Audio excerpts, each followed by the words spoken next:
Road repair sa bahagi ng Rojas Boulevard aabuti ng 9 na buwan. One lane at a time ipatutupad para maibsan ang bigat ng trapiko.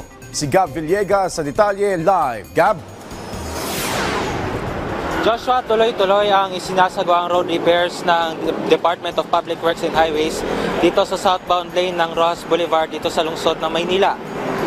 Ayon sa DPWH, nitong February 26 sinimulan ang restoration work sa southbound lane ng Rojas Boulevard sa pagitan ng Quirino Avenue at Vito Cruz.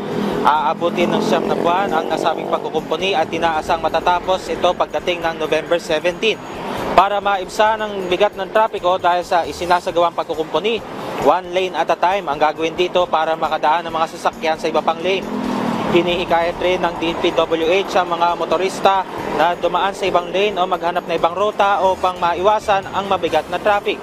Nangako rin ng DPWH na tatapusin nila ang proyekto ng mas maaga upang tiyakin na agad na magagamit ang mga isinarang linya sa oras na makumpleto ito. Joshua, sa mga oras na ito ay tuloy-tuloy lamang yung daloy ng mga sasakyan dito sa magkabilang lane ng Rojas Boulevard. Nagkakaroon lamang ng kaunting pagbigat dito sa Rojas Boulevard, dito sa may bandang CCP complex kung saan merong traffic light.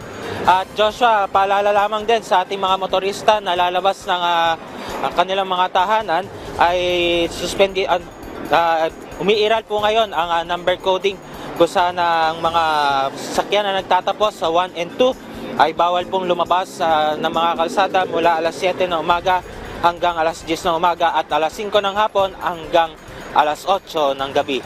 At yan muna ang latest mula rito sa lungsod ng Maynila. Balik sa iyo, Joshua. Maraming salamat, Gab Villegas.